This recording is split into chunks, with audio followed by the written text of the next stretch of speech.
여러분, 지난 한 해를 돌아보면 힘들었던 기억이 먼저 떠오르시나요? 아니면 감사했던 순간들이 생각나시나요?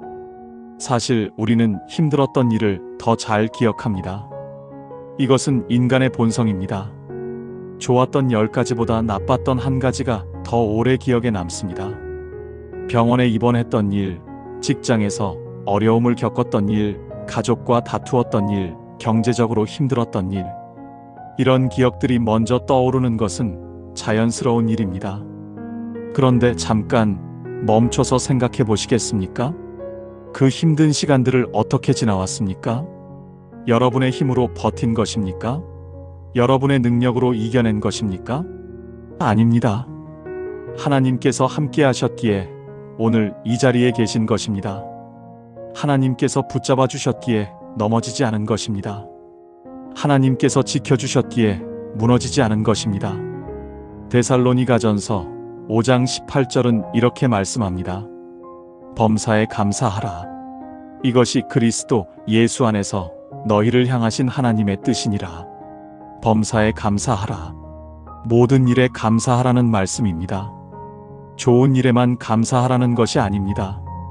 힘들었던 일에도, 아팠던 일에도, 눈물 흘렸던 일에도 감사하라는 것입니다. 이것이 어떻게 가능합니까? 상식적으로 이해가 되지 않습니다. 힘든 일에 어떻게 감사합니까? 아픈 일에 어떻게 감사합니까? 그런데 성경은 분명히 말씀합니다. 범사에 감사하라고, 모든 일에 감사하라고. 왜 그렇습니까? 그 모든 상황 속에서 하나님께서 우리를 지켜주셨기 때문입니다. 넘어질 뻔했지만 넘어지지 않았습니다. 무너질 뻔했지만 무너지지 않았습니다. 포기할 뻔했지만 포기하지 않았습니다. 끝날 뻔했지만 끝나지 않았습니다. 그것이 바로 하나님의 은혜입니다. 한 자매님의 이야기를 나누고 싶습니다. 이 자매님은 올해 초에 큰 교통사고를 당하셨습니다. 고속도로에서 트럭이 갑자기 끼어들었고 피하려다가 가드레일을 들이받으셨습니다. 차가 완전히 부서질 정도로 큰 사고였습니다. 구급차가 도착했을 때 구급대원들이 고개를 저었다고 합니다. 이 정도면 살아있기 어렵습니다. 병원에서 의사 선생님도 말씀하셨습니다. 이 정도 사고면 목숨을 잃어도 이상하지 않습니다. 어떻게 이렇게 멀쩡하실 수가 있죠? 의학적으로 설명이 안 됩니다. 그런데 자매님은 가벼운 타박상만 입고 일주일 만에 퇴원하셨습니다. 뼈가 부러진 곳도 없었습니다. 내장에 손상이 간 곳도 없었습니다. 의사들도 기적이라고 했습니다. 처음에 자매님은 원망하셨습니다. 왜 하필 나에게 이런 일이 생긴 걸까? 새 차를 산 지 한 달도 안 됐는데, 올해 계획이 다 틀어졌는데, 휴가 가려고 모아둔 돈을 다 써야 하는데, 왜 하필 나에게? 그런데 시간이 지나면서 깨달으셨다고 합니다. 하나님께서 자신을 살려주셨다는 것을. 차는 다시 살 수 있지만 생명은 다시 살 수 없다는 것을. 돈은 다시 모을 수 있지만 목숨은 다시 얻을 수 없다는 것을. 그 사고가 있었기에 삶의 소중함을 알게 되었다는 것을. 매일 당연하게 여겼던 것들이 선물이었음을 깨달았다는 것을. 자매님은 지금 이렇게 고백하십니다. 그 사고가 제 인생에서 가장 큰 은혜였습니다. 그 일이 없었다면 저는 여전히 감사할 줄 모르는 사람으로 살았을 것입니다. 하나님께서 저를 깨우쳐 주신 것입니다. 여러분, 오늘 이 밤 지난 한 해에 힘들었던 일들을 떠올려 보십시오. 그리고 그 상황에서 하나님께서 어떻게 지켜주셨는지 생각해 보십시오. 분명히 하나님의 손길이 있었을 것입니다. 우리가 깨닫지 못했을 뿐 하나님은 한순간도 우리 곁을 떠나지 않으셨습니다. 우리가 보지 못했을 뿐 하나님은 모든 순간 우리를 지켜보고 계셨습니다. 시편 136편에는 이런 구절이 반복됩니다. 그 인자하심이 영원함이로다. 이 구절이 26번이나 반복됩니다. 왜 그렇게 반복될까요? 우리가 쉽게 잊어버리기 때문입니다. 하나님의 인자하심을, 하나님의 은혜를 우리는 너무 쉽게 잊어버립니다. 시편 103편 2절도 이렇게 말씀합니다. 내 영혼아 여호와를 송축하며 그의 모든 은택을 잊지 말지어다. 그래서 우리가 의도적으로 기억해야 합니다. 의도적으로 감사해야 합니다. 그러므로 첫 번째 기도는 감사의 기도입니다. 지난 한 해 동안 지켜주신 하나님께 감사드리는 기도입니다. 당연하게 여겼던 모든 것에 대해 감사드리는 기도입니다. 이제 따라 기도하십시오. 천천히 그러나 분명하게. 하나님 아버지, 올 한 해 동안 저를 지켜주셔서 감사합니다.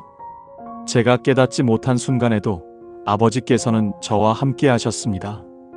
힘들었던 순간에도, 아팠던 순간에도, 눈물 흘렸던 순간에도 아버지께서 저를 붙잡아 주셨습니다.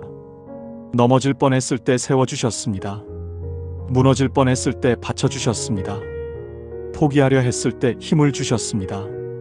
아버지의 은혜가 아니었다면 저는 오늘 이 자리에 있지 못했을 것입니다. 모든 것이 아버지의 은혜였음을 고백합니다. 감사합니다. 이 감사가 입술의 고백으로 끝나지 않고 삶의 고백이 되게 해주십시오. 오늘 밤 감사의 문이 열리게 하시고 감사의 눈이 열리게 하시고 감사의 길이 열리게 하여 주십시오.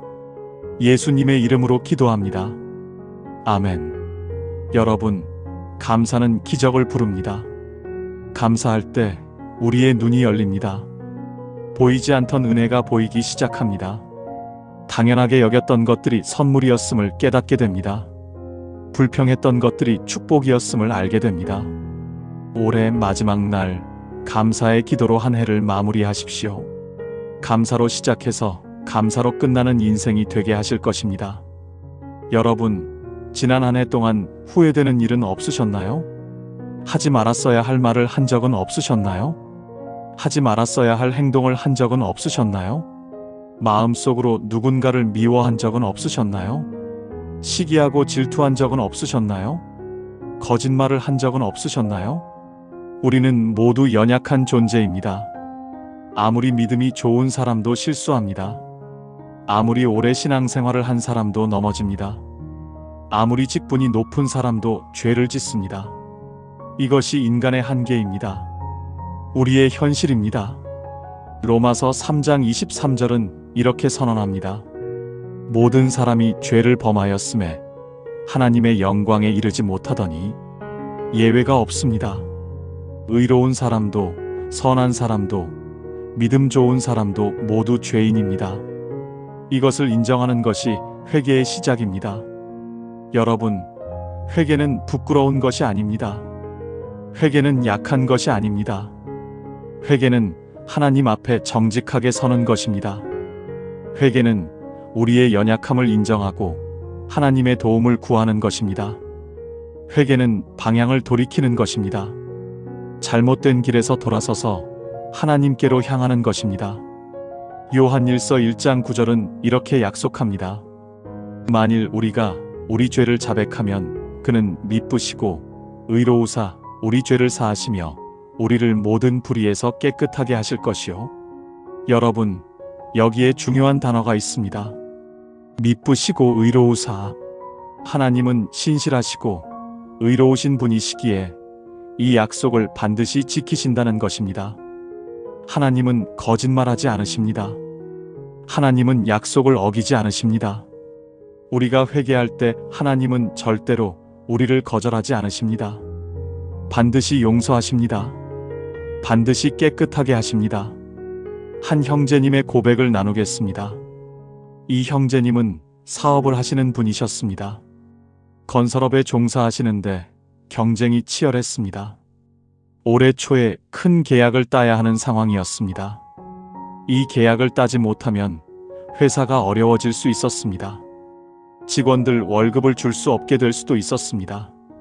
그래서 형제님은 유혹에 넘어가셨습니다. 계약을 따기 위해 거짓말을 하셨습니다. 경쟁 업체를 헐뜯는 말을 했습니다. 저 회사는 부실 공사를 한 적이 있습니다. 저 회사는 자재를 빼돌린 적이 있습니다. 사실이 아닌 말들을 했습니다. 그리고 자신의 능력을 과장해서 말했습니다. 이런 프로젝트를 성공적으로 완수한 경험이 있습니다. 실제로는 해본 적이 없는 일이었습니다. 하지만 계약을 위해 거짓을 말했습니다. 결국 계약은 따냈습니다. 회사는 살았습니다. 직원들 월급도 줄 수 있게 되었습니다. 그런데 마음이 편하지 않았습니다. 매일 밤 그 거짓말이 떠올랐습니다. 기도하려고 무릎을 꿇어도 입이 떨어지지 않았습니다. 하나님 앞에 서는 것이 두려웠습니다. 성경을 펼쳐도 눈에 들어오지 않았습니다. 예배를 드려도 은혜가 느껴지지 않았습니다. 마음 한편에 있는 죄책감이 모든 것을 막고 있었습니다. 그렇게 몇 달을 괴로워하셨습니다. 겉으로는 성공한 사업가였지만 속으로는 죄인이었습니다. 돈은 벌었지만 평안을 잃었습니다. 계약은 땄지만 하나님과의 관계가 멀어졌습니다. 그러던 어느 날 새벽 형제님은 결심하셨습니다. 더 이상 숨기지 않기로, 하나님 앞에 모든 것을 털어놓기로, 정직하게 고백하기로. 형제님은 눈물로 기도하셨습니다. 하나님, 제가 죄를 지었습니다. 거짓말을 했습니다. 남을 헐뜯었습니다. 제 욕심을 위해 하나님의 이름을 욕되게 했습니다. 크리스천이라고 하면서 세상 사람보다 못한 짓을 했습니다. 용서해 주십시오. 저를 깨끗하게 해 주십시오. 그 기도를 마치고 형제님은 놀라운 경험을 하셨습니다. 가슴에 얹혀있던 무거운 돌이 사라진 것 같았다고 합니다. 몇 달 동안 자신을 짓누르던 죄책감이 눈 녹듯 사라졌다고 합니다. 숨을 쉴 수가 있었다고 합니다. 그리고 분명히 느꼈다고 합니다. 하나님께서 용서해 주셨다는 것을, 하나님께서 받아주셨다는 것을. 형제님은 그 후에 경쟁업체 대표에게 연락을 하셨습니다. 사실대로 말씀하셨습니다. 제가 잘못했습니다. 거짓된 말로 당신 회사를 헐뜯었습니다. 용서해 주십시오. 쉽지 않은 일이었습니다. 자존심이 상하는 일이었습니다. 사업에 불이익이 올 수도 있는 일이었습니다. 하지만 형제님은 그렇게 하셨습니다.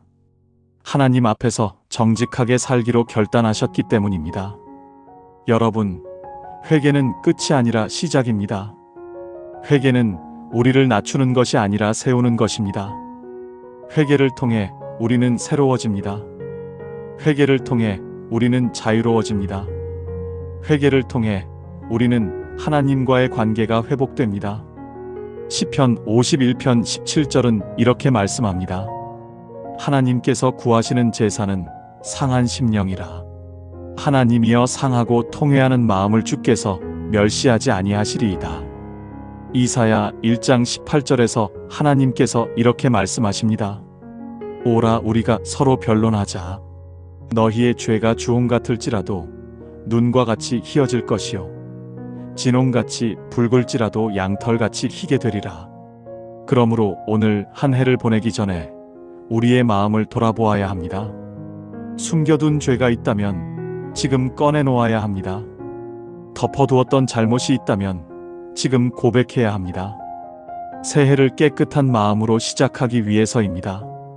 무거운 짐을 내려놓고 가볍게 새해를 맞이하기 위해서입니다. 이제 회개의 기도를 따라 하십시오. 하나님 아버지, 저는 죄인입니다. 올 한 해 동안 아버지의 뜻에 맞지 않는 생각을 했습니다. 아버지께서 기뻐하시지 않는 말을 했습니다. 아버지께서 원하지 않으시는 행동을 했습니다. 미워해서는 안 될 사람을 미워했습니다. 시기해서는 안 될 사람을 시기했습니다. 거짓말을 했습니다. 욕심을 부렸습니다. 교만했습니다. 제 연약함을 인정합니다. 제 부족함을 고백합니다. 아버지, 저를 용서해 주십시오. 저를 깨끗하게 해 주십시오. 예수 그리스도의 보혈로 저의 모든 죄를 씻어 주십시오. 새해에는 아버지 앞에 더 정직하게 살겠습니다. 아버지께서 기뻐하시는 삶을 살겠습니다. 아버지의 뜻대로 살겠습니다. 예수님의 이름으로 기도합니다. 아멘. 여러분, 올해 누군가에게 상처받은 적이 있으신가요? 아직도 그 상처가 마음에 남아 있으신가요? 그 사람을 떠올리면 마음이 불편해지시나요? 가슴이 답답해지시나요? 분노가 올라오시나요? 상처는 쉽게 아물지 않습니다. 특히 가까운 사람에게 받은 상처는 더욱 그렇습니다. 가족에게, 친구에게, 믿었던 사람에게 받은 상처는 오래갑니다. 시간이 지나도 잊히지 않습니다. 생각할 때마다 아픕니다. 그런데 여러분, 그 상처를 안고 새해를 맞이하시겠습니까? 그 분노를 가슴에 품고 새로운 시작을 하시겠습니까? 그 미움을 짊어지고 걸어가시겠습니까? 미움은 무거운 짐입니다. 분노는 독입니다. 용서하지 않으면 나 자신이 괴롭습니다. 상대방은 멀쩡하게 잘 사는데 나만 힘듭니다. 상대방은 아무렇지도 않은데 나만 속이 타들어갑니다. 여러분, 여기서 다니엘의 기도는 현실을 미화하지 않습니다. 용서가 쉽다고 말하지 않습니다. 오히려 선포합니다. 용서는 전쟁입니다. 그러나 이 전쟁에서 승리하지 못하면 새해의 문 앞에서 우리는 계속 묶입니다. 미움이라는 사슬이 발목을 잡고 분노라는 쇠창살이 영혼을 가둡니다. 오늘 밤 그 사슬을 끊어내십시오. 용서는 감정이 아니라 결단입니다.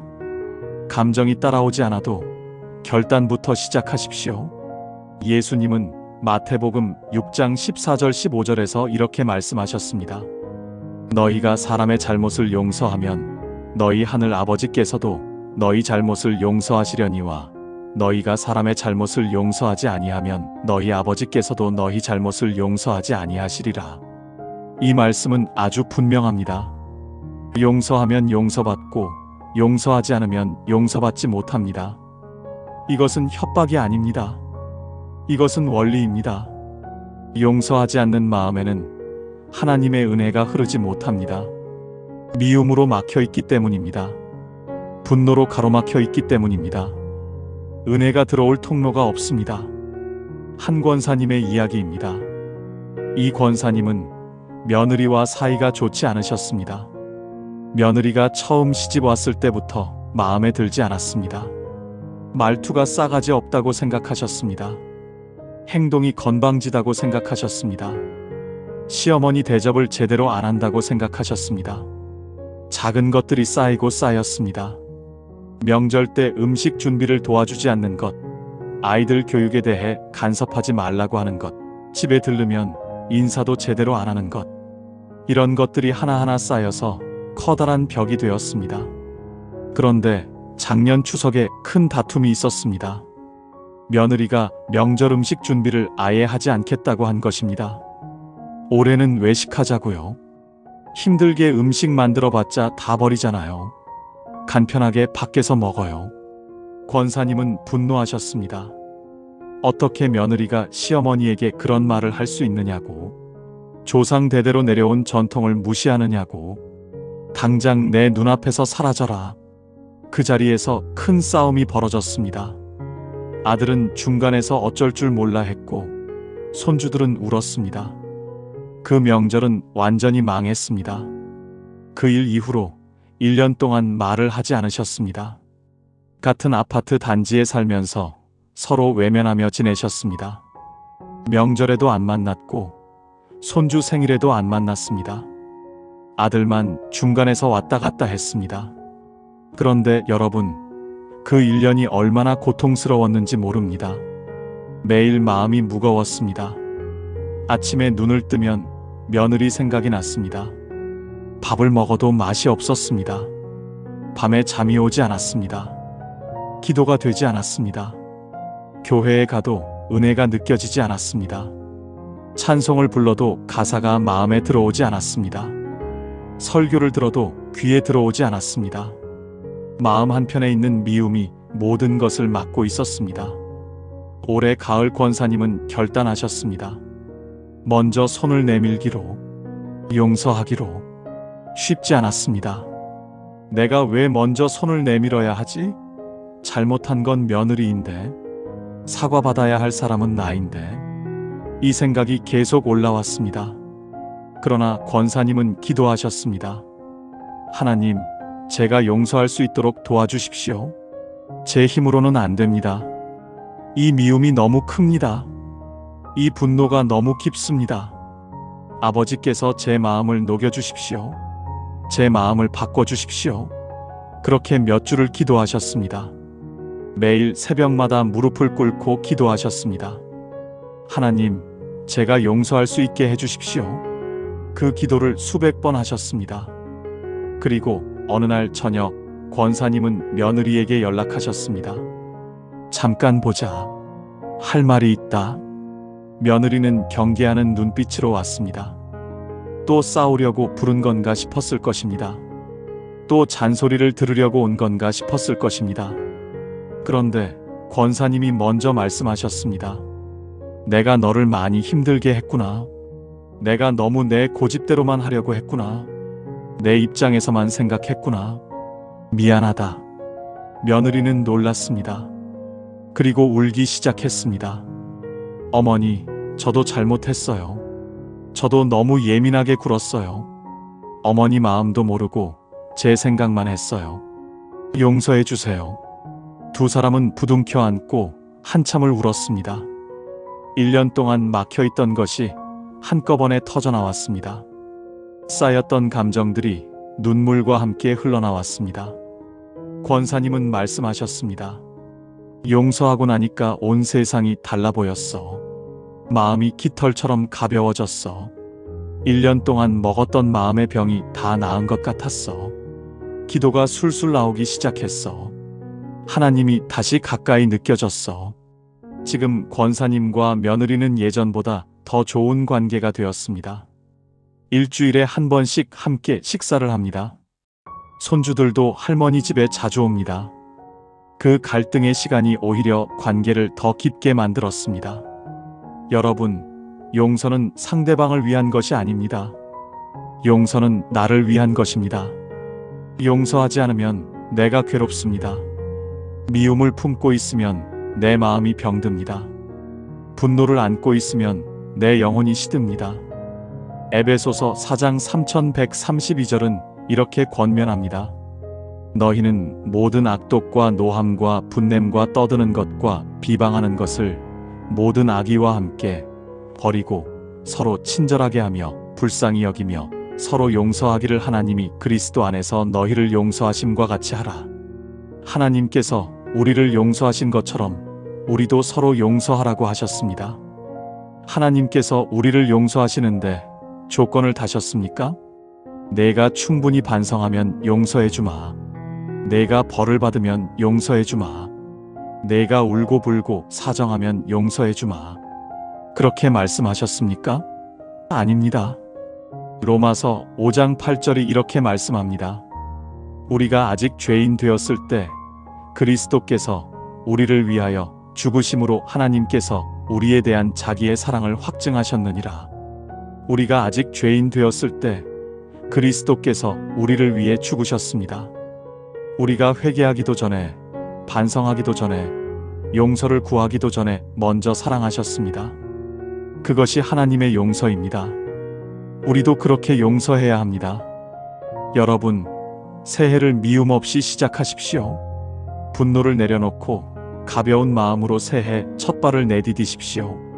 용서하고 자유로워지십시오. 그리고 선포합니다. 오늘 밤 하나님은 당신의 마음에서 미움의 감옥을 무너뜨리십니다. 이제 따라 기도하십시오. 하나님 아버지, 저는 용서하기로 결단합니다. 올해 저에게 상처 준 사람들을 용서합니다. 저를 무시한 사람을 용서합니다. 저에게 거짓말한 사람을 용서합니다.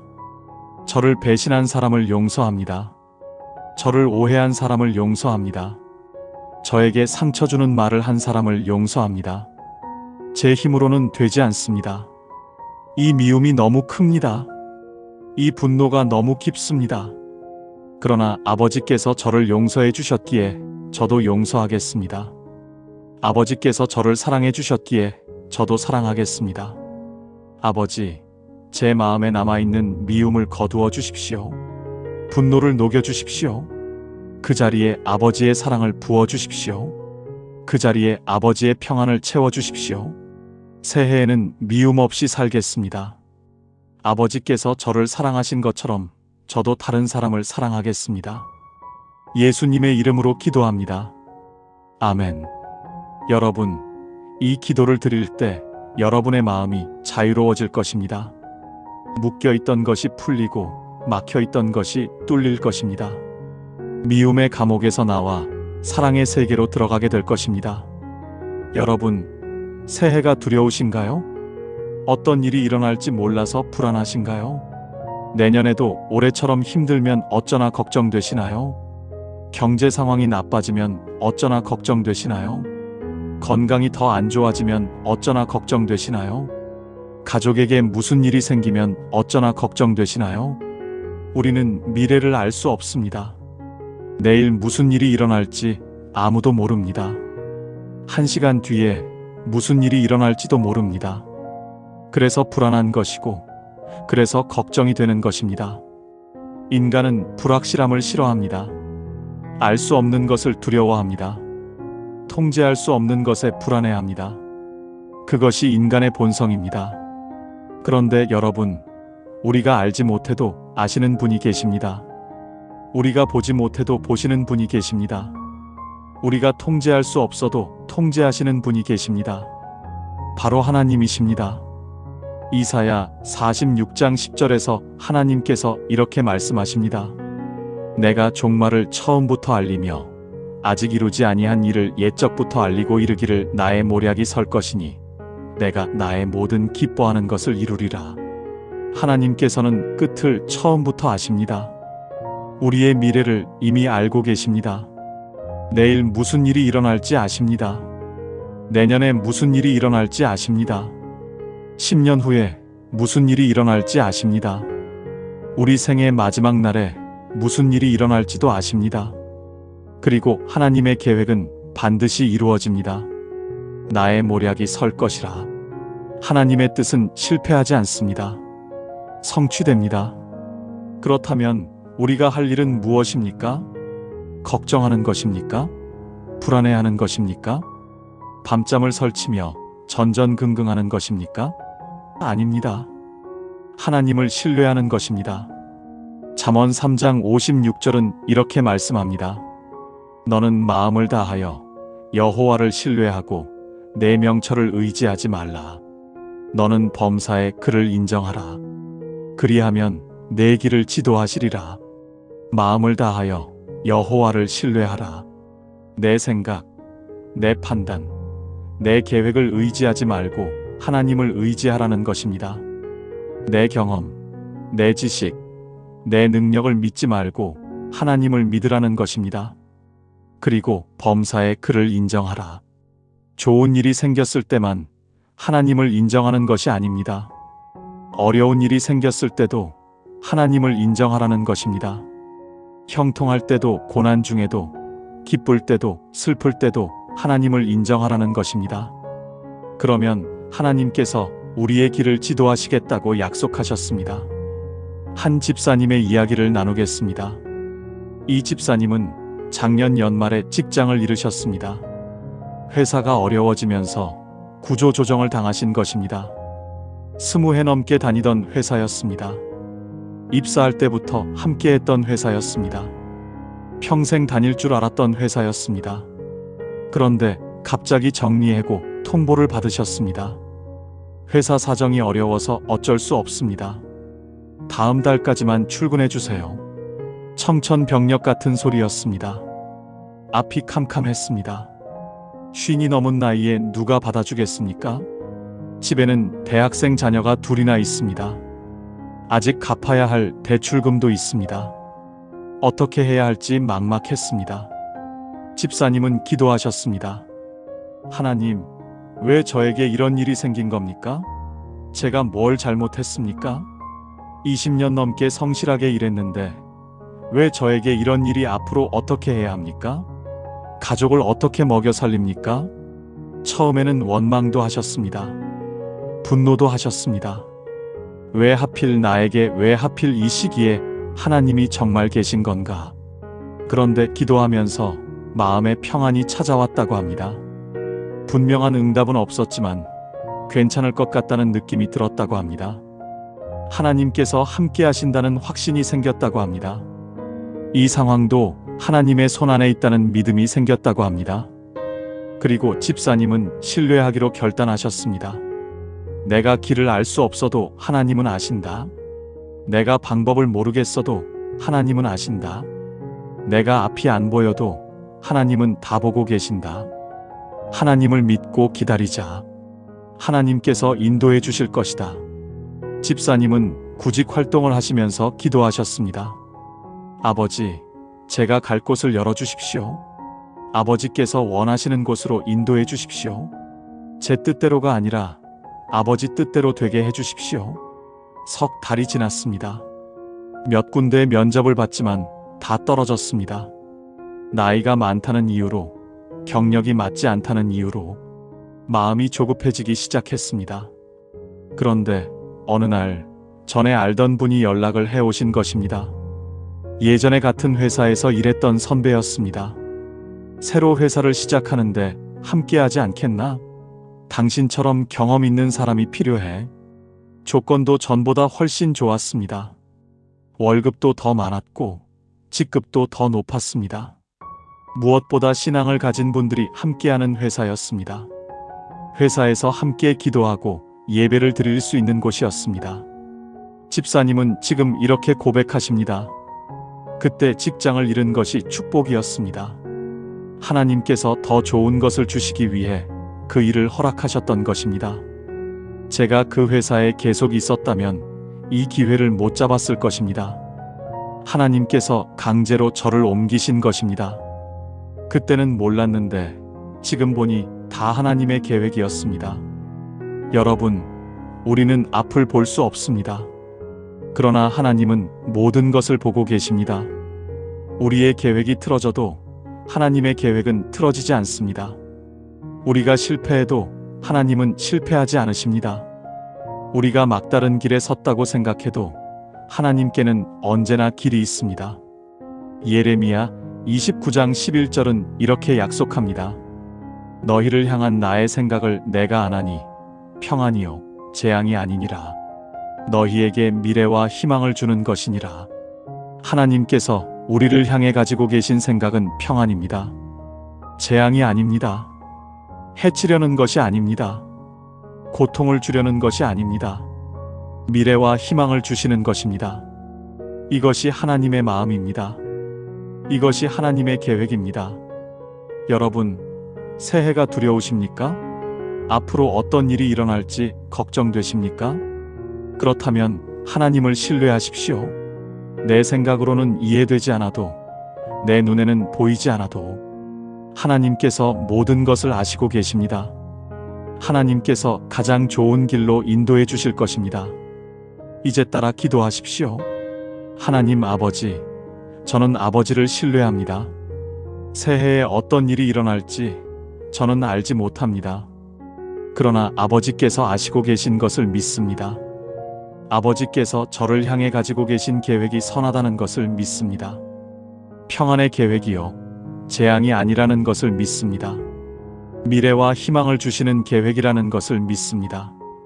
제 생각, 제 판단, 제 계획을 내려놓겠습니다. 아버지의 뜻대로 이끌어 주십시오. 아버지께서 열어주시는 문으로 가겠습니다. 아버지께서 닫으시는 문은 억지로 열려고 하지 않겠습니다. 새해의 모든 날을 아버지께 맡깁니다. 아버지께서 인도해 주십시오. 아버지와 함께라면 어디든 가겠습니다. 아버지와 함께라면 무엇이든 감당하겠습니다. 예수님의 이름으로 기도합니다. 아멘. 여러분, 이 기도를 드릴 때 불안이 평안으로 바뀔 것입니다. 걱정이 믿음으로 변할 것입니다. 두려움이 담대함으로 바뀔 것입니다. 여러분, 새해에는 어떤 사람이 되고 싶으신가요? 어떤 변화를 원하시나요? 작년에 이루지 못한 것 중에 올해는 꼭 이루고 싶은 것이 있으신가요? 고치고 싶은 습관이 있으신가요? 시작하고 싶은 것이 있으신가요? 그만두고 싶은 것이 있으신가요? 많은 분들이 새해가 되면 결심을 합니다. 살을 빼야지. 운동을 해야지. 책을 많이 읽어야지. 담배를 끊어야지. 술을 줄여야지. 새벽 기도를 시작해야지. 그런데 며칠 지나면 그 결심이 흐지부지 됩니다. 일주일도 못 갑니다. 길어야 한 달입니다. 작심삼일이라는 말이 괜히 있는 것이 아닙니다. 왜 그럴까요?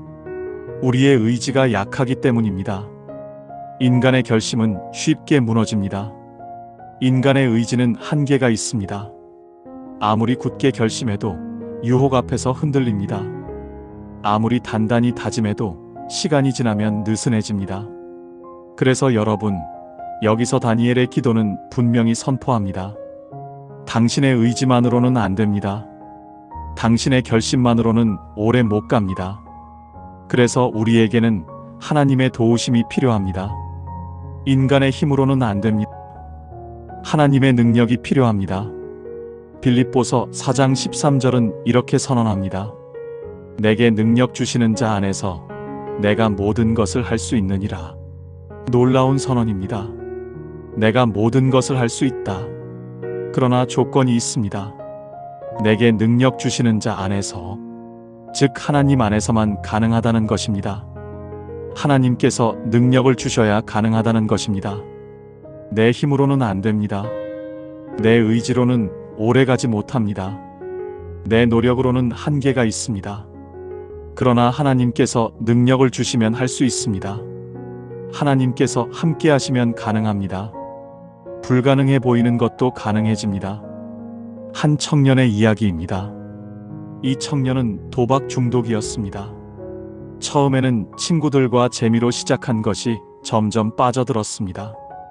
카드 게임으로 시작해서 스포츠 도박으로, 온라인 도박으로 점점 깊이 빠져들었습니다. 월급을 받으면 다 잃었습니다. 한 번만 더, 한 번만 더, 이번에는 딸 것 같아. 그렇게 매번 다 잃었습니다. 빚이 늘어났습니다. 카드 빚이 쌓였습니다. 소비자 금융에서 돈을 빌렸습니다. 친구들에게 돈을 빌렸습니다. 그 돈마저 다 잃었습니다. 거짓말이 늘었습니다. 부모님에게 거짓말했습니다. 회사에 거짓말했습니다. 친구들에게 거짓말했습니다. 자기 자신에게도 거짓말했습니다. 이번이 마지막이야. 내일부터는 안 할 거야. 수백 번 그렇게 거짓말했습니다. 몇 번이나 끊으려고 했습니다. 이번이 정말 마지막이야. 다시는 안 해. 맹세했습니다. 다짐했습니다. 그런데 며칠 못 가서 다시 손이 갔습니다. 스마트폰을 켜면 자동으로 도박 사이트로 들어가고 있었습니다. 스스로를 통제할 수가 없었습니다. 어느 날 새벽, 청년은 바닥을 쳤습니다. 통장에 남은 돈이 없었습니다. 다음 달 월세도 못 낼 상황이었습니다. 전화기에는 빚 독촉 문자가 가득했습니다. 카드사에서, 소비자 금융에서, 친구들에게서 독촉이 쏟아졌습니다. 청년은 극단적인 생각까지 했습니다. 다 끝내버릴까? 이렇게 사는 것보다 나을 것 같아. 죽으면 빚도 사라지겠지. 그때 청년은 무릎을 꿇었습니다. 태어나서 처음으로 진심으로 기도했습니다. 교회는 어릴 때 부모님 따라다녔지만 진심으로 기도한 적은 없었습니다. 그런데 그 새벽에 진심으로 기도했습니다. 하나님, 살려주세요. 제 힘으로는 안 됩니다. 저 혼자서는 못 끊겠습니다. 수백 번 결심하고 수백 번 실패했습니다. 의지가 없는 게 아닙니다. 끊고 싶은 마음은 간절합니다. 그런데 안 됩니다. 하나님께서 도와주시지 않으면 저는 끝입니다. 제발 살려주세요. 그 기도 이후로 청년의 삶이 바뀌기 시작했습니다. 하루하루가 전쟁이었지만 기도하며 버텼습니다. 도박 생각이 날 때마다 성경을 펼쳤습니다. 유혹이 올 때마다 하나님을 불렀습니다. 하나님 도와주세요. 하나님 붙잡아 주세요. 하나님 이기게 해주세요. 쉽지 않았습니다. 몇 번이나 손이 떨렸습니다. 몇 번이나 스마트폰을 집어들었습니다. 그런데 그때마다 기도했습니다. 그때마다 말씀을 붙잡았습니다. 그렇게 하루를 버티고 이틀을 버티고 일주일을 버텼습니다. 교회에 다시 다니기 시작했습니다. 중독 치료 모임에도 나갔습니다. 같은 아픔을 가진 사람들과 함께 기도했습니다. 서로를 격려하고 서로를 붙잡아 주었습니다. 지금 그 청년은 3년째 도박을 하지 않고 있습니다. 빚도 다 갚았습니다. 직장도 잘 다니고 있습니다. 교회에서 같은 어려움을 겪는 사람들을 돕고 있습니다. 중독 회복 사역을 하고 있습니다. 청년은 이렇게 고백합니다. 제가 한 게 아닙니다. 하나님께서 하셨습니다. 저는 그냥 매달렸을 뿐입니다. 제 힘으로는 단 하루도 못 버텼을 것입니다. 하나님께서 능력을 주셨기에 가능했습니다. 여러분, 새해에 이루고 싶은 것이 있으신가요? 고치고 싶은 습관이 있으신가요? 변화하고 싶은 부분이 있으신가요? 혼자 하려고 하지 마십시오. 자신의 의지를 믿지 마십시오.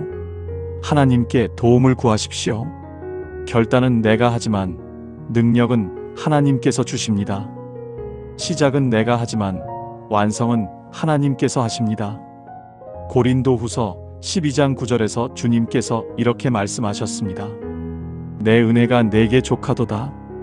이는 내 능력이 약한 데서 온전하여짐이라. 우리가 약할 때 하나님의 능력이 나타납니다. 우리가 부족할 때 하나님의 은혜가 채워집니다. 그래서 우리의 약함을 인정하는 것이 중요합니다. 내가 못합니다라고 고백할 때 하나님께서 일하십니다. 내가 안 됩니다라고 인정할 때 하나님의 능력이 임합니다. 여러분, 오늘 밤 작심삼일의 영을 끊어내십시오. 중독의 사슬을 끊어내십시오. 게으름의 안개를 걷어내십시오. 유혹의 속삭임을 파쇄하십시오. 이제 따라 기도하십시오. 하나님 아버지, 새해에 저는 변화하고 싶습니다. 더 나은 사람이 되고 싶습니다. 더 믿음 있는 사람이 되고 싶습니다. 더 성숙한 사람이 되고 싶습니다. 그러나 제 힘으로는 되지 않습니다. 제 의지로는 오래가지 못합니다. 수없이 결심하고 수없이 실패했습니다. 아버지, 저에게 능력을 주십시오. 제가 결단한 것을 끝까지 지킬 수 있도록 도와주십시오. 유혹이 올 때 이길 힘을 주십시오.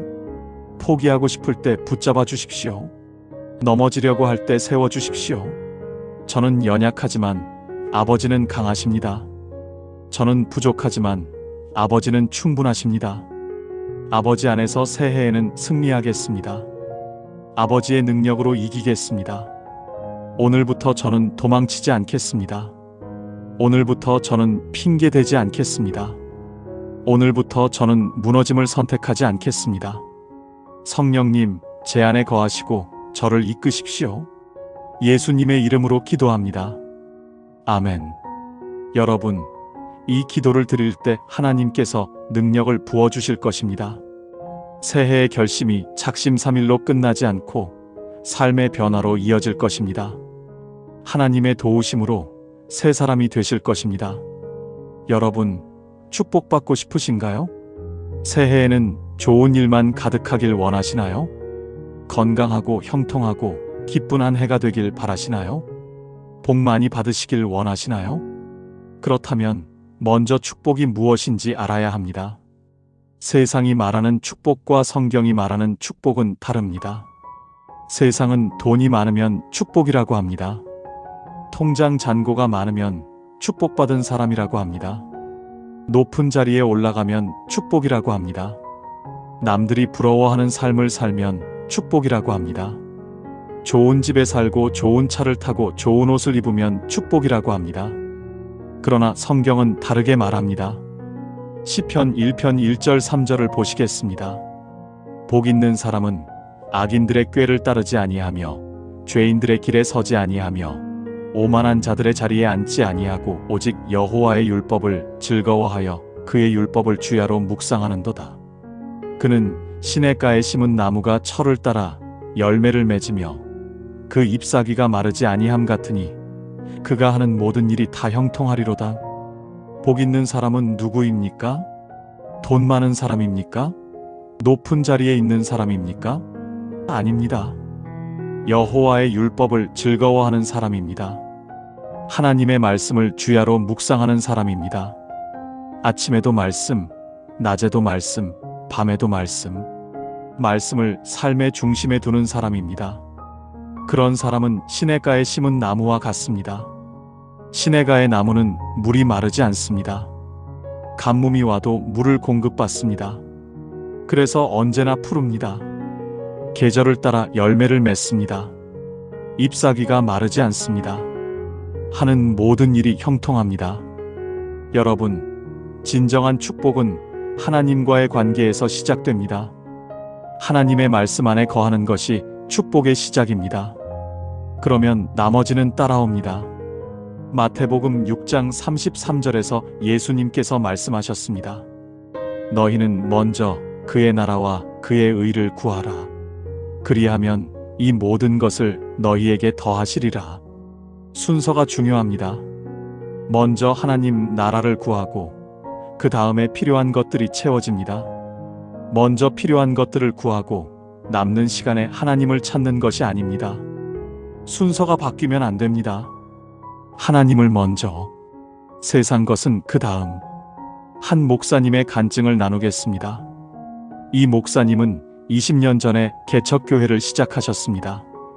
처음에는 정말 어려웠습니다. 성도가 몇 명 되지 않았습니다. 첫 예배에 참석한 사람이 가족 포함해서 5명이었습니다. 헌금도 거의 없었습니다. 사례비를 받지 못하는 날이 더 많았습니다. 사모님이 아르바이트를 하셨습니다. 새벽에 우유 배달을 하고 낮에는 식당에서 일하셨습니다. 목사님도 낮에는 다른 일을 하시면서 교회를 섬기셨습니다. 몇 년을 그렇게 버티셨습니다. 주변에서 말했습니다. 그만두세요. 안 되는 거예요. 능력이 없는 거예요. 다른 일을 찾아보세요. 그런데 목사님은 한 가지를 결심하셨습니다. 어떤 상황에서도 말씀을 열심히 전하자. 형편이 어려워도 성도들을 축복하자. 내가 받지 못해도 주는 사람이 되자. 하나님, 나라를 먼저 구하자. 목사님은 가진 것이 없었지만 축복하셨습니다. 성도들에게 손을 얹고 기도해 주셨습니다. 격려의 말씀을 전하셨습니다. 작은 것이라도 나누셨습니다. 어려운 성도들을 돌보셨습니다. 아픈 성도들을 신방하셨습니다. 20년이 지났습니다. 그 교회는 이제 수백 명이 모이는 교회가 되었습니다. 건물도 생겼습니다. 선교사도 파송하고 있습니다. 지역 사회를 섬기는 교회가 되었습니다. 목사님은 이렇게 고백하십니다. 제가 한 것은 축복한 것뿐입니다. 가진 게 없어도 축복했습니다. 받지 못해도 나눴습니다. 하나님, 나라를 먼저 구했습니다. 그랬더니 하나님께서 모든 것을 채워주셨습니다. 제가 드린 것보다 훨씬 많은 것을 돌려주셨습니다. 여러분, 축복은 받는 것이기도 하지만 흘려보내는 것이기도 합니다. 축복의 통로가 되어야 합니다. 내가 먼저 다른 사람을 축복할 때 나에게도 축복이 임합니다. 움켜쥔 손에는 새 것이 들어오지 않습니다. 펴서 나눠주는 손에 새로운 축복이 채워집니다. 민수기 6장 24절 26절에 아론의 축복이 기록되어 있습니다. 여호와는 내게 복을 주시고 너를 지키시기를 원하며 여호와는 그의 얼굴을 내게 비추사 은혜 베푸시기를 원하며 여호와는 그 얼굴을 내게로 향하여 드사 평강 주시기를 원하노라. 이것이 하나님께서 우리에게 주시길 원하시는 축복입니다. 복을 주시고 지켜주시는 것, 얼굴을 비추사 은혜 베푸시는 것, 얼굴을 향하여 평강 주시는 것. 여러분, 새해 이 축복을 받으시길 원합니다. 그리고 이 축복을 다른 사람에게 흘려보내시길 원합니다. 축복의 수혜자가 될 뿐 아니라 축복의 통로가 되시길 바랍니다. 이제 따라 기도하십시오. 하나님 아버지, 새해에 저를 축복해 주십시오. 아버지의 복을 부어주시고 저를 지켜주십시오. 아버지의 얼굴을 비추사 은혜를 베풀어 주십시오. 아버지의 얼굴을 향하여 평강을 주십시오. 건강을 주십시오. 지혜를 주십시오. 필요한 것들을 채워주십시오. 그리고 저도 축복의 통로가 되게 해주십시오. 제 가족을 축복하게 해주십시오. 제 이웃을 축복하게 해주십시오. 제가 만나는 모든 사람에게 아버지의 사랑을 전하게 해주십시오. 받은 축복을 움켜쥐지 않고 나누며 살겠습니다. 아버지께서 기뻐하시는 축복의 사람이 되겠습니다. 먼저 아버지 나라를 구하겠습니다. 그리하면 나머지는 아버지께서 더해 주실 줄 믿습니다. 예수님의 이름으로 기도합니다. 아멘. 여러분, 이 기도를 드릴 때 하나님의 축복이 여러분의 삶에 넘치게 될 것입니다. 그리고 그 축복이 여러분을 통해 주변 사람들에게 흘러갈 것입니다. 여러분이 가는 곳마다 축복이 될 것입니다. 여러분, 새해에 대한 소망이 있으신가요? 꿈꾸는 것이 있으신가요? 이루고 싶은 것이 있으신가요? 기대하는 것이 있으신가요? 소망은 중요합니다. 소망이 없으면 살아갈 힘이 없습니다. 소망이 없으면 오늘을 버틸 이유가 없습니다. 소망이 없으면 내일을 맞이할 용기가 없습니다. 잠언 13장 12절은 이렇게 말씀합니다. 소망이 더디 이루어지면 그것이 마음을 상하게 하거니와 소원이 이루어지는 것은 생명나무니라. 소망이 이루어지는 것은 생명나무입니다. 생명을 주는 것입니다. 살게 하는 것입니다. 반대로 소망이 없으면 마음이 상합니다. 병이 듭니다. 생명력이 사라집니다. 그런데 여러분, 소망에는 두 종류가 있습니다. 세상적인 소망과 영적인 소망입니다. 세상적인 소망은 쉽게 무너집니다. 돈을 많이 벌겠다는 소망은 경제 상황에 따라 무너집니다. 건강하게 살겠다는 소망은 예기치 못한 병에 무너집니다. 행복하게 살겠다는 소망은 관계의 어려움에 무너집니다. 승진하겠다는 소망은 회사 사정에 따라 무너집니다. 좋은 배우자를 만나겠다는 소망은 현실에 부딪혀 무너집니다. 세상적인 소망은 환경에 좌우됩니다. 상황이 좋으면 살아나고 상황이 나쁘면 무너집니다. 불안정합니다. 언제 사라질지 모릅니다. 그러나 영적인 소망은 무너지지 않습니다. 하나님 안에 있는 소망은 환경에 좌우되지 않습니다. 상황이 바뀌어도 변하지 않습니다. 형편이 어려워도 흔들리지 않습니다. 로마서 5장 5절은 이렇게 말씀합니다. 소망이 우리를 부끄럽게 하지 아니함은 우리에게 주신 성령으로 말미암아 하나님의 사랑이 우리 마음에 부은 바 됨이니. 하나님 안에 있는 소망은 우리를 부끄럽게 하지 않습니다. 실망시키지 않습니다. 배신하지 않습니다. 왜냐하면 그 소망의 근거가 하나님의 사랑이기 때문입니다. 세상의 소망은 근거가 약합니다. 내 능력, 내 노력, 내 계획에 근거하기 때문입니다. 내 능력은 한계가 있습니다. 내 노력은 실패할 수 있습니다. 내 계획은 틀어질 수 있습니다. 그러나 영적인 소망은 근거가 튼튼합니다. 하나님의 사랑, 하나님의 약속, 하나님의 신실하심에 근거하기 때문입니다. 하나님의 사랑은 변하지 않습니다. 하나님의 약속은 실패하지 않습니다. 하나님의 신실하심은 영원합니다. 한 할머니의 이야기를 나누겠습니다. 이 할머니는 85의 나이에도 새벽 기도를 빠지지 않으십니다. 무릎이 아프셔서 계단을 오르기가 힘드신데도 매일 교회에 나오십니다. 허리가 굽으셔서 걷기가 불편하신데도 꼭 오십니다. 비가 오나 눈이 오나 새벽마다 교회에 오십니다. 어떤 분이 여쭤봤습니다. 할머니, 왜 이렇게 열심히 기도하세요? 이 나이에 뭘 더 바라세요? 편하게 집에서 기도하셔도 되잖아요. 할머니가 대답하셨습니다. 나는 천국 가는 것이 소망이에요. 예수님 만나는 것이 소망이에요. 그 소망이 있으니까 오늘도 기쁘게 살 수 있어요. 아침에 눈을 뜨면 하루가 더 지났구나. 천국에 하루 더 가까워졌구나. 그 생각에 감사해요. 그리고 덧붙이셨습니다. 자식들이 다 믿음 안에서 잘 사는 것도 보고 싶고 손주들이 교회 잘 다니는 것도 보고 싶어요. 증손자가 세례받는 것도 보고 싶어요. 하나님께서 보여주실 거예요. 소망이 있으니까 힘이 나요. 소망이 있으니까 살맛이 나요.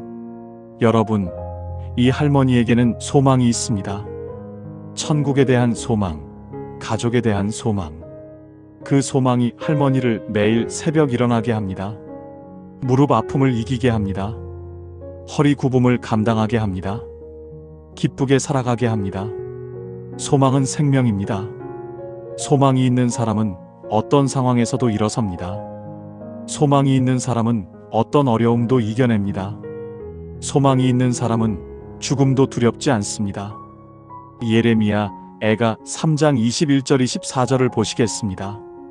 내가 이것을 마음에 담아두었더니 그것이 오히려 나의 소망이 되었사오니 여호와의 인자와 긍휼이 무궁하심으로 우리가 진멸되지 아니함이니이다. 이것들이 아침마다 새로우니 주의 성실하심이 크시도소이다. 내 심령에 이르기를 여호와는 나의 기업이시니 그러므로 내가 그를 바라리라. 예레미야 선지자는 예루살렘이 파괴되는 것을 보았습니다. 모든 것이 무너지는 것을 목격했습니다. 사랑하는 도시가 불타는 것을 보았습니다. 동포들이 끌려가는 것을 보았습니다. 절망적인 상황이었습니다. 인간적으로는 소망이 없는 상황이었습니다. 그런데 그는 소망을 말합니다. 여호와의 인자와 긍휼이 무궁하시다고, 아침마다 새롭다고, 그러므로 여호와를 바라겠다고. 환경은 절망적이었지만 소망은 살아있었습니다. 왜냐하면 그 소망의 근거가 환경이 아니라 하나님이셨기 때문입니다. 상황이 아니라 하나님의 인자와 긍휼이었기 때문입니다. 눈에 보이는 것이 아니라 눈에 보이지 않는 하나님의 신실하심이었기 때문입니다. 여러분, 새해를 시작하며 소망을 가지십시오. 그냥 막연한 소망이 아니라 하나님 안에 있는 소망을 가지십시오. 환경이 어떠하든 흔들리지 않는 소망을 가지십시오. 상황이 어떻게 변하든 무너지지 않는 소망을 가지십시오. 그리고 다니엘의 기도는 선포합니다. 새해의 소망은 기분이 아니라 기초입니다. 그 기초는 돈이 아니라 하나님입니다. 그 기초는 사람이 아니라 말씀입니다. 그 기초는 운이 아니라 주의 성실하심입니다. 오늘 밤 그 기초를 다시 놓으십시오. 이제 따라 기도하십시오. 하나님 아버지, 새해의 소망을 주십시오. 세상적인 소망이 아니라 아버지 안에 있는 소망을 주십시오. 환경에 흔들리지 않는 소망을 주십시오. 상황에 무너지지 않는 소망을 주십시오. 아버지의 인자와 긍휼이 무궁하심을 믿습니다. 아버지의 사랑이 변함없으심을 믿습니다. 아버지의 신실하심이 아침마다 새로우심을 믿습니다. 그러므로 아버지를 바라겠습니다. 새해에 어떤 일이 있어도 소망을 잃지 않겠습니다. 아버지 안에서 소망하며 살겠습니다. 그 소망으로 오늘을 살고 내일을 맞이하고 새해를 걸어가겠습니다. 천국의 소망으로 이 땅의 삶을 기쁘게 살겠습니다. 예수님의 이름으로 기도합니다. 아멘. 여러분, 이 기도를 드릴 때 여러분의 마음에 소망이 채워질 것입니다. 어떤 상황에서도 꺾이지 않는 소망이 자라날 것입니다. 그 소망이 여러분을 이끌어 갈 것입니다. 지금까지 새해를 맞이하며 드릴 7가지 기도를 함께 나누었습니다. 첫 번째는 감사의 기도였습니다. 지난 한 해 동안 지켜주신 하나님께 감사를 드리는 것입니다. 당연하게 여겼던 모든 것에 대해 감사를 드리는 것입니다. 두 번째는 회개의 기도였습니다. 연약했던 자신을 인정하고 하나님 앞에 정직하게 서는 것입니다. 숨겨둔 죄를 고백하고 용서받는 것입니다. 세 번째는 용서의 기도였습니다. 마음에 쌓인 미움을 내려놓고 자유로워지는 것입니다. 분노의 짐을 벗고 가볍게 새해를 시작하는 것입니다. 네 번째는 신뢰의 기도였습니다. 알 수 없는 미래를 하나님께 맡기는 것입니다. 불안을 내려놓고 하나님의 인도하심을 믿는 것입니다. 다섯 번째는 결단의 기도였습니다. 변화를 결심하고 하나님의 도움을 구하는 것입니다. 내 힘이 아닌 하나님의 능력으로 새 사람이 되는 것입니다. 여섯 번째는 축복의 기도였습니다. 하나님의 축복을 받고 흘려보내는 통로가 되는 것입니다. 먼저 하나님 나라를 구하며 살아가는 것입니다. 일곱 번째는 소망의 기도였습니다. 하나님 안에서 흔들리지 않는 소망을 품는 것입니다. 환경에 좌우되지 않는 영원한 소망을 갖는 것입니다. 여러분, 이 순서를 꼭 기억하십시오. 감사로 다치고, 회개로 씻기고, 용서로 풀리고, 신뢰로 맡기고, 결단으로 세워지고, 축복으로 흐르고, 소망으로 유지됩니다. 이것이 새해의 문을 여는 하늘의 순서입니다. 여러분, 오늘 송구영신 예배에 참석하지 못하셔도 괜찮습니다.